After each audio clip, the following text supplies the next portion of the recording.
Hello everyone, welcome to the daily preparation series for bank exams. இன்னைக்கு day 5, we are seeing percentages basics. Okay, so percentage base பண்ணி எந்தெந்த மாதிரி questions கேட்பாங்க bank exam related and எத்தனை questions base பண்ணி கேட்பாங்க. முக்கியமான விஷயம், மூணுல இருந்து 4 question மினிமம் percentage base பண்ணி இருக்கும். அதை தவிர்த்து எந்தெந்த மாதிரி questions பேஸ் பண்ணி கேட்பாங்க. Most importantly percentage happens to be the root topic. அப்படின்னா பர்சன்டேஜஸ்ல நம்ம ரொம்ப கிளியரா இருந்தா we can easily solve simple and compound interest, profit and loss, ratios, partnerships, mixtures and allegations, averages, இந்த மாதிரி rest of all the other topics and points. அந்த எல்லா டாபிக்குமே நமக்கு பர்சன்டேஜ் தெரிஞ்சிருந்தா ரொம்ப கான்பிடென்டா இருந்தா ஈஸியா கிராக் பண்ணலாம். Correct? So now getting into the concept, what is percentage? Correct? Percentages நம்ம எப்படி சிம்பிள்ல டினோட் பண்ணுவோம்? We denote it using this symbol. And இந்த சிம்பிளோட வேல்யூ என்னன்னு தெரியுமா? The value of this symbol is 1/100. For example, நான் இப்போ 70% எழுதுறேன்னா இதை எப்படி நம்ம in terms of percentage நம்ம fractionsல கன்வெர்ட் பண்ணுவோம்? 70 out of 100. Correct? அப்போ what are all the prerequisites? Prerequisites ஒண்ணும் இல்ல, பர்சன்டேஜ் questions போறதுக்கு முன்னாடி கான்செப்சுவலா நம்மளுக்கு என்னென்னலாம் தெரிஞ்சிருக்கணும் to answer the questions under percentage. முக்கியமான விஷயம், we have to know percentage to fraction conversion. Percentage to fraction conversion அப்படின்னா என்னன்னா, கொடுத்திருக்க பர்சன்டேஜ் கூட ஈக்குவலன்ட் ஃபிராக்ஷன் என்னன்றது தெரியணும். ஆப்வியஸா நீங்க ஸ்பீட் மேத்ஸ் கிளாஸ்ல இத பத்தி நீங்க கண்டிப்பா தெரிஞ்சிருப்பீங்க. But I will give you a glimpse. ஒரு ஷார்ட்டா I will tell you. For example 100% எப்படி எழுதலாம்? 100% கேன் பி ரிட்டன் ஆஸ் 100/100. அப்போ இது 1/1. இதே 50% எப்படி எழுதலாம்? 50% கேன் பி ரிட்டன் ஆஸ் 1/2. அப்போ சேம் வே 1/3 நம்ம எப்படி எழுதலாம்? Fraction 1/3 we can write in terms of percentage as 33.33%. அதே மாதிரி 1/4 நம்ம எப்படி எழுதலாம்? 25%. எப்படி இந்த வேல்யூஸ்லாம் நம்மளுக்கு கிடைக்குது? சிம்பிளி 1/4னா இது ஒண்ணும் இல்ல, 100/4 பண்ணுங்க, உங்களுக்கு 25% கிடைக்கும். 100/5 பண்ணுங்க, you will get 20%. 100/6 பண்ணா உங்களுக்கு 16.67% கிடைக்கும்.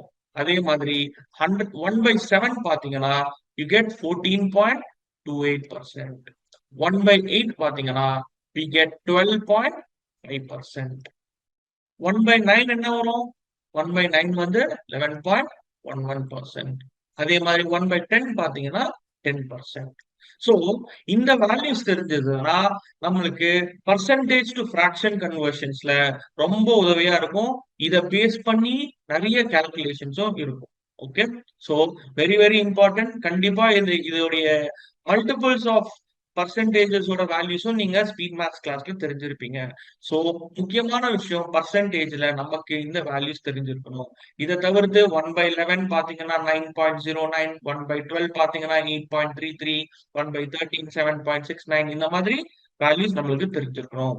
இதை தவிர்த்து லெட்ஸ் சே எனக்கு ஏ ஓட வேல்யூ 30, பி ஓட வேல்யூ 20ன்னு வச்சுக்கலாம். ஓகே, ஒரு எக்ஸாம்பிளுக்கு இந்த வேல்யூஸ பேஸ் பண்ணியே நம்மளுக்கு ஒரு 4 செட் ஆஃப் கொஸ்டின்ஸ் கேட்பாங்க. அதாவது கொஸ்டின் நம்பர் 1 பாத்தீங்கன்னா what percentage of A is பின்னு கேட்கலாம். கரெக்டா? இல்லனா what percentage of B is ஏன்னு கேட்கலாம். இதை தவிர்த்து they can also ask us A is what percent more than B ன்னு கேட்கலாம். கரெக்டா? Or fourth one, B is what percent less than A ன்னு கேட்கலாம். கரெக்டா? சோ 4 விதமான கொஸ்டின்ஸ A and B ஓட வேல்யூஸ் பேஸ் பண்ணி கேட்கலாம். அப்ப இதை நம்ம எப்படி ஈஸியா சால்வ் பண்ணலாம்? இந்த கொஸ்டின் ஃபர்ஸ்ட் கொஸ்டின்ல பாத்தீங்கன்னா They are simply asking to find the percentage of A. That is with respect to A, B எத்தனை பர்சன்டேஜ்னு கேட்கணும். ஆப்வியஸா பர்சன்டேஜ் கண்டுபிடிக்கணும்னா நம்ம இன்டூ 100 பண்ணணும் இல்லையா?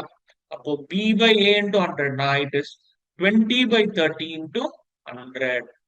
எனக்கு 0 0 கேன்சல் ஆச்சுன்னா 2 by 3 கிடைக்கும். எனக்கு தெரியும் 1 by 3 is nothing but 33.33%.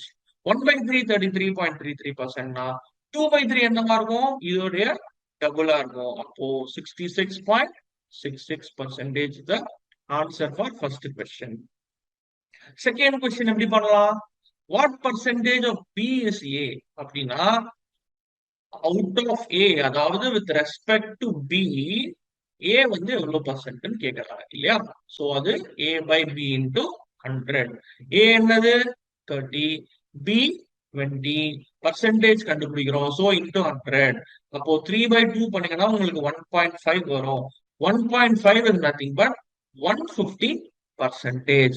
Second கொஸ்டினோட ஆன்சர். தேர்ட் கொஸ்டின் எப்படி சால்வ் பண்ணலாம்னு பாருங்க. இப்போ தேர்ட் கொஸ்டின்ல என்ன நீங்க கண்டுபிடிக்கணும்னா A is what percentage more than B ன்னு கேக்குறாங்க. ஃபர்ஸ்ட் ஆஃப் ஆல் அப்போ நம்ம டிஃபால்ட்டா நியூமரேட்டர்ல என்ன கண்டுபிடிக்கணும்? Difference between A and B கண்டுபிடிக்கணும். Out of the one which comes after that with respect to that out of B, how much it is? அப்போ into 100 பண்ணீங்கன்னா difference is 10 out of 20 into 100. 1 by 2 is nothing but 50%.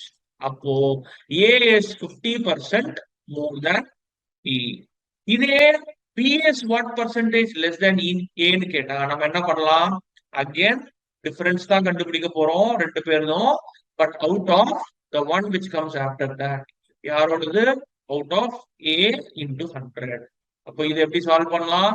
It's 10 by 30 into 100. நமக்கு 1 by 3 ஓட value என்னன்னு தெரியும்.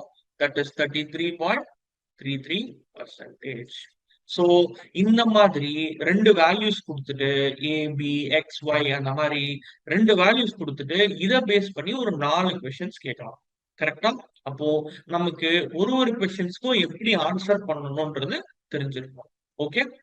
Second concept. So அடுத்த type of percentage questions பாத்தீங்கன்னா simply percentage increase or decrease base பண்ணி கேட்கலாம். Percentage increase or decrease base பண்ணி கேட்கலாம். அதாவது ஃபார் எக்ஸாம்பிள் A கிட்ட 100 rupees இருக்கு. ஓகே.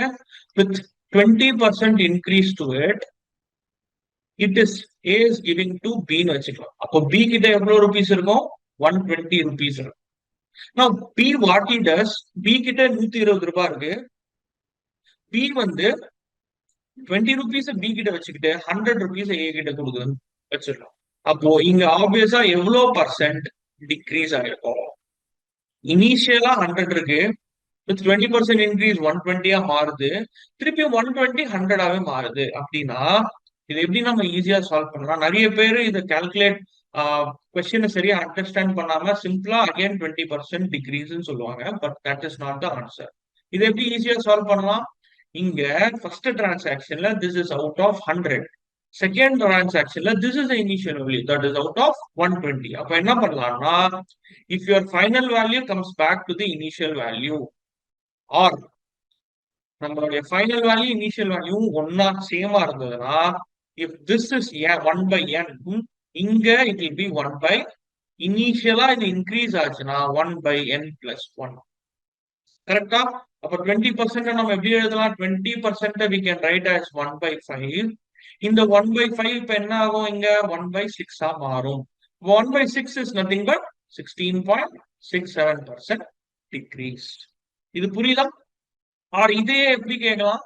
லெட்ஸ் சே என்கிட்ட A இருக்கு, 100 rupees வச்சிருக்கான், 20% இங்க டிக்ரீஸ் ஆகுதுன்னு வச்சுக்கலாம். இனிஷியலா 20 rupees டிக்ரீஸ் ஆயிட்டு B கிட்ட கொடுத்தா B will get 80 rupees, that is with B it gives 100 rupees to A ன்னு வச்சுக்கலாம். இங்கேயும் பாத்தீங்கன்னா ஃபைனல் வேல்யூ இனிஷியல் வேல்யூ ரெண்டுமே சேமா இருக்கு.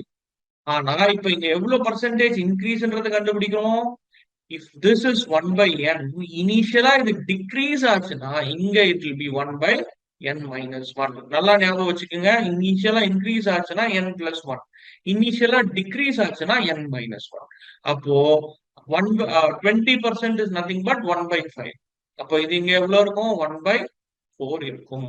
5 minus 1 is 4. அப்போ answer is 1 by 4 is nothing but 25% increase.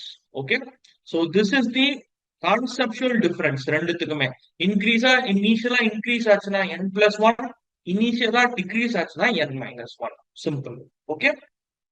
So ஆப்வியஸா இதை பேஸ் பண்ணி நம்மளுக்கு கொஸ்டின்ஸ் கேட்கலாம், ரைட்? அப்போ will try to do some example questions. இப்போ இங்க பாருங்க, இதை நம்ம எப்படி ஈஸியா சால்வ் பண்ணலாம். இந்த கொஸ்டின்ல 37.5% ஆஃப் into 916 கேக்குறாங்க. இதோட வேல்யூ என்ன அப்படின்னு கேக்குறாங்க. கரெக்டா? நம்ம நார்மலா என்ன பண்ணுவோம்? ட்ரெடிஷனலா 37.5 by 100 into 960 பண்ணுவோம். இது ரெண்டுமே மல்டிப்ளை பண்ணி அப்புறம் 100ஆல டிவைட் பண்ணி ஒரு வேல்யூ வரும். அந்த வேல்யூ நம்ம சப்ஸ்டிட்யூட் பண்ணுவோம். பட் அப்படி பண்ணாம இந்த 37.5% எப்படி ஃபிராக்ஷனா கன்வெர்ட் பண்ணலாம்ன்றத பார்க்கலாம். கரெக்டா? நமக்கு ஆல்ரெடி தெரியும் 1 by 8 is nothing but 12.5%.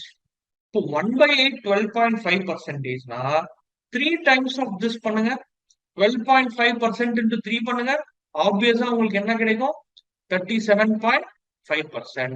அப்போ if 1 by 8 is 12.5%, 37.5 நான் ஈஸியா 3 by 8 எழுதிடுவேன். சோ 3 by 8 of 960 இதை சால்வ் பண்ணீங்கன்னா உங்களுக்கு என்ன கிடைக்கும்? 120 கிடைக்கும். 120 into 3 பண்ணீங்கன்னா ஆன்சர் இஸ் 360. Very simple. இந்த மாதிரி கொஸ்டின்ஸ் பார்த்த உடனே 37.5% நம்ம 3 by 8 கன்வெர்ட் பண்ணிடலாம். கன்வெர்ட் பண்ணிட்டோம்னா ஈஸியா நம்ம சிம்பிளிஃபை பண்ணி ஆன்சர் கிடைச்சிடும். அதே மாதிரி பாருங்க, கொஸ்டின் பி 22.22% of 2790.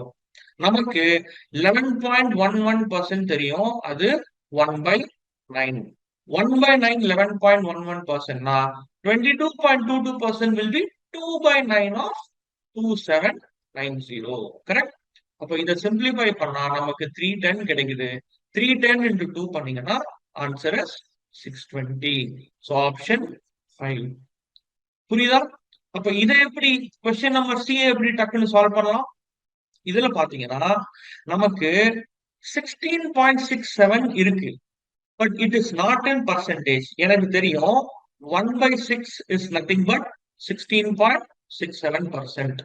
இப்போ what can I do is இந்த எக்ஸ்பிரஷனை 123 upon 16.67 by 100 எழுதலாமா? இந்த 100 நான் கீழே கொண்டு வந்துட்டேன். அப்போ இதை எப்படி எக்ஸ்பேண்ட் பண்ணலாம்? 123 upon 16.67% எழுதலாம். கரெக்டா? I know 16.67% is 16.67 by 100. அப்போ 123 upon 16.67% என்னது? 1 by 6 நமக்கு தெரியும். அப்போ இந்த 123 6 மேல எடுத்துட்டு வந்தீங்கன்னா into 6 மாறிடும். So 123 into 6 பண்ணீங்கன்னா you will get exactly 738. Right? So answer is 738. இந்த மாதிரி கொடுத்திருக்கிற பர்சன்டேஜஸையோ டெசிமல் பாயிண்ட்ஸையோ ஈஸியா ஃபிராக்ஷன்ஸா கன்வெர்ட் பண்ணி நம்ம ஆன்சரை அரைவ் பண்ணிடலாம். கரெக்ட்? இப்போ நெக்ஸ்ட் கொஸ்டின் போலாமா? செகண்ட் கொஸ்டின் பாருங்க. இதை நம்ம ஆல்ரெடி சால்வ் பண்ணிருக்கோம். அதாவது பியோட வெயிட் 40 kg சொல்லியிருக்காங்க, கியூவோட வெயிட் வந்து 50 kg சொல்லியிருக்காங்க. கரெக்ட்? அப்போ நம்ம என்ன கண்டுபிடிக்கணும்? by what percent is the weight of Q more than that of P ன்னு கேக்குறாங்க. கரெக்டா? அப்ப நம்ம இதை எப்படி கண்டுபிடிக்கலாம்? எனக்கு I already know difference out of the one which comes after that. யாரு? P. Difference by P பண்ணா எனக்கு ஆன்சர் கிடைச்சிரும். Because percentage கண்டுபிடிக்க போறோம் into 100. இப்ப இதை எப்படி சால்வ் பண்ணலாம்? Difference by P. Difference is 10 by the value of P is 40 into 100. அவ்வளவுதான். 1 by 4 என்னது? We already know it is 25%. அப்போ answer for the first question is 25%.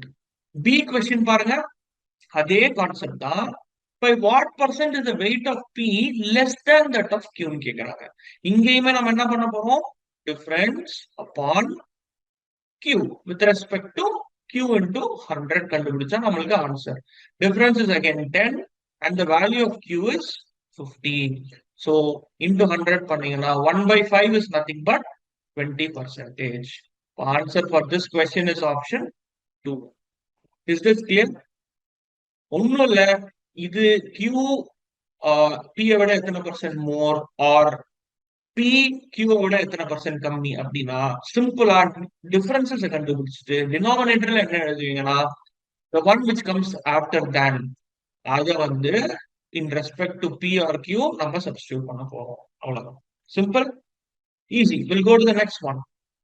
அடுத்த கொஸ்டின் பாத்தீங்கன்னா வெரி இம்பார்ட்டன்ட் கொஸ்டின்.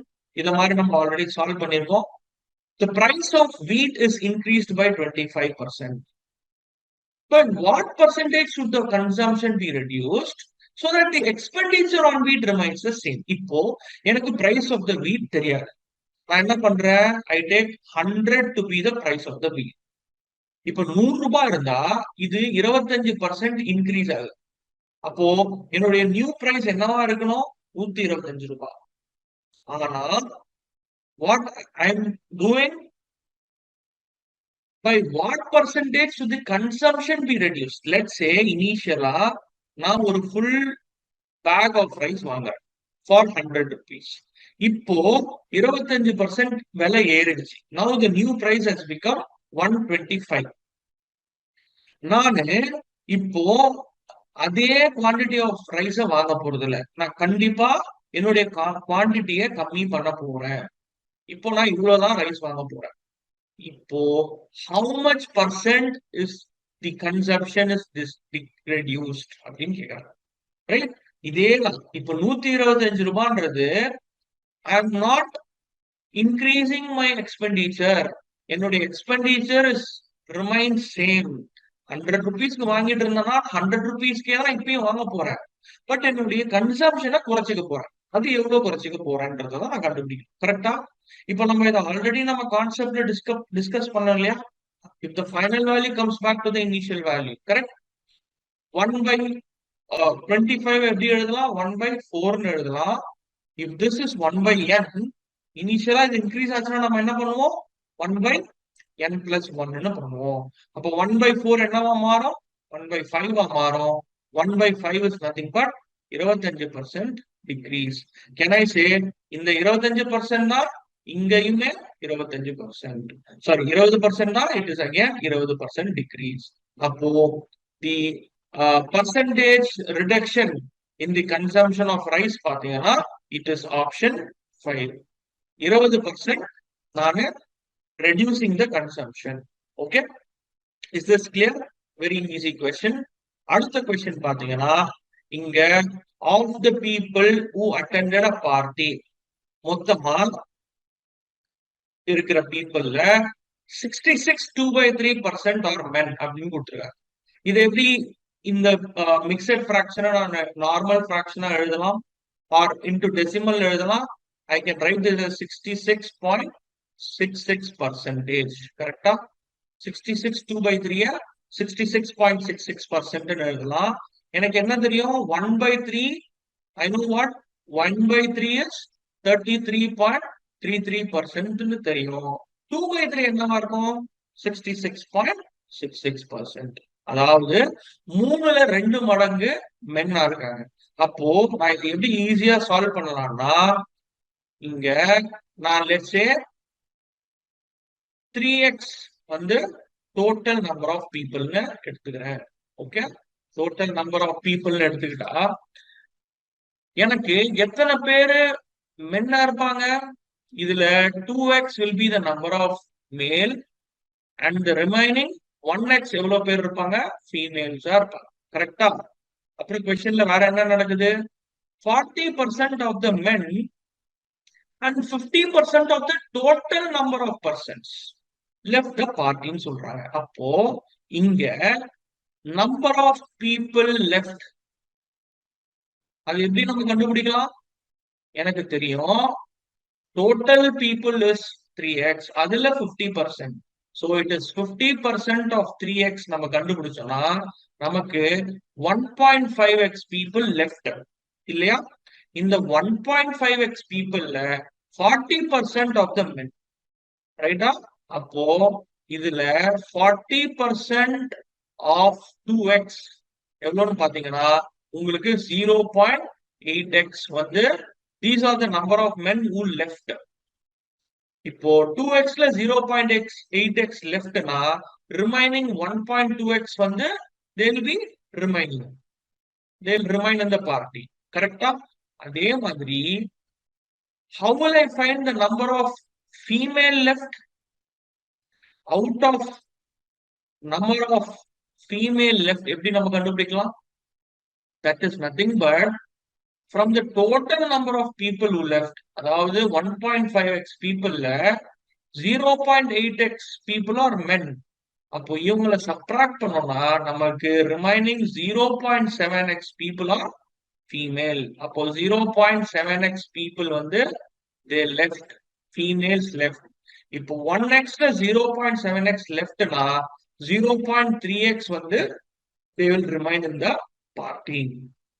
அவ்வளவுதான். நம்ம ஈஸியா we got the numbers here. இப்போ என்ன क्वेश्चन பார்க்கலாமா? நம்ம क्वेश्चनல என்ன கண்டுபிடிக்கணும்? What percent of the women left the party ன்னு கேக்குறான். அதாவது out of 1x ல 0.7x women left the party. நம்ம percentage கண்டுபிடிக்க போறோம். So into 100, x cancel ஆயிடும். Answer is 70%. அப்போ மொத்தமா இருக்கிற 100% womenல 70% of the women left the party. Okay, easy question. அடுத்த question போலாமா? Right. So அடுத்த question பாத்தீங்கன்னா in an examination A got 20% more marks than B but 25% less marks than C ன்னு கொடுத்திருக்காங்க. கரெக்டா? அப்போ இங்க A விட B வந்து 20% மோர் மார்க்ஸ் வாங்கிடலாம். ஃபர்ஸ்ட் இதோடயே இந்த ஸ்டேட்மெண்ட் நிறுத்துவோம். அப்ப நம்ம என்ன பண்ணலாம்னா let's say this is A, this is B. Okay. இப்போ A விட B வந்து 20% மோர் மார்க் வாங்கிடலாம். கரெக்டா? அப்போ A வந்து நானு 100x வச்சேன்னா the number of marks got by A வந்து 100x தான் B எவ்வளவு வாங்கியிருப்பான்? 120x வாங்கியிருப்பான். கரெக்டா? இப்போ they have also given B got 575 marks. கரெக்டா? அப்போ out of the maximum marks of 1200. அப்போ can I say 100x is equal to 575? கரெக்டா? அப்போ x என்னவா இருக்கும்? 5.75. கரெக்டா? கரெக்டா? இப்போ x 5.75னா நமக்கு A ஓட வேல்யூ என்னன்னு தெரியணும். கரெக்டா? அப்ப நம்ம எப்படி இது ஈஸியா கால்குலேட் பண்ணலாம்? 120 into 5.75.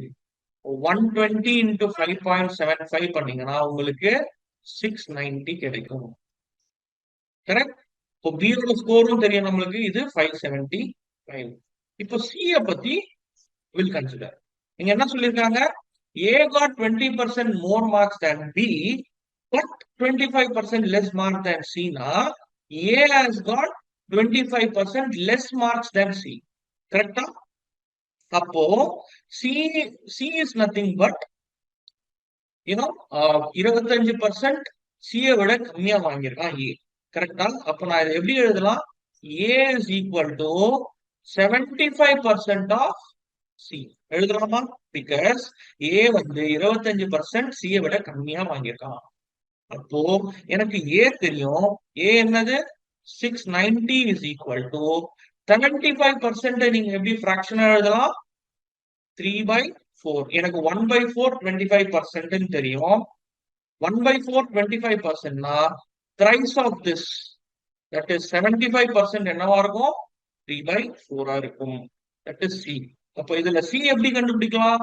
C is equal to 690 into இந்த 3/4 லெஃப்ட் ஹேண்ட் சைட் போச்சுன்னா 4/3 மாறும். இப்போ இதை நம்ம சிம்பிளிஃபை பண்ணோம்னா நமக்கு 230 கிடைக்கும். 230 into 4 பண்ணீங்கன்னா it will be 800 plus 120 920 கிடைக்கும். கரெக்டா? அப்போ the score of C is 920. நமக்கு score of B கிடைச்சாச்சு, A கிடைச்சாச்சு, C கிடைச்சாச்சு. கொஸ்டின்ல நம்ம என்ன கண்டுபிடிக்கணும்? What percentage of the maximum marks did C get? அப்போ C எவ்வளவு வாங்கியிருப்பான்? C வந்து 920 out of the total maximum mark of 1200. Okay, so இங்க நீங்க இதை சிம்பிளிஃபை பண்ணீங்கன்னா total maximum mark is 1200. So 920ல அவுட் ஆஃப் 1200ல 920 இஸ் நத்திங் பட் நீங்க சிம்பிளிஃபை பண்ணீங்கன்னா உங்களுக்கு 76 2/3 கிடைக்கும். தட் இஸ் நத்திங் பட் 76.66% கிடைக்கும். அப்போ answer is nothing but option 1. Very easy question. இதுல கான்செப்டுவலா நம்மளுக்கு என்ன தெரியணும்னா ஃபர்ஸ்ட் ஏ அண்ட் பி கண்டுபிடிச்சோம், அதுக்கப்புறம் ஏவை வச்சு சி கண்டுபிடிச்சோம். சோ இது மூணோட வேல்யூ கண்டுபிடிச்சதுக்கு அப்புறம் A C has got 76.67%. Okay, answer is option 1. So that's it guys. இதுதான் வந்து பர்சன்டேஜ்க்கான பேசிக்ஸ். அண்ட் முக்கியமான விஷயம், நம்ம கிட்ட we have time for bank exam app இருக்கு. that is there in the play store. உங்களுக்கு if you want நீங்க download பண்ணி you can attend free daily test. நீங்க அதுல அட்டெண்ட் பண்ணிக்கலாம். உங்களுடைய current affairs and general awareness updates அதில் தெரிஞ்சுக்கலாம். அண்ட் ஃப்ரீ ப்ரிப்பரேட்டரி வீடியோஸ்மே இருக்கு. So you can make use of that. And also இந்த ரிசோர்சஸ் அண்ட் பேங்கிங் சம்பந்தப்பட்ட கொஸ்டின்ஸ்லாம் நீங்க எங்க டைம்ல ஆக்சஸ் பண்ணலாம்னா you can scan this QR code. உங்களுக்கு Telegram, Instagram and YouTube QR codes are here. So நீங்க சிம்பிளா இதை ஸ்கேன் பண்ணி you can get into the Telegram channels where you can get all the materials and resources.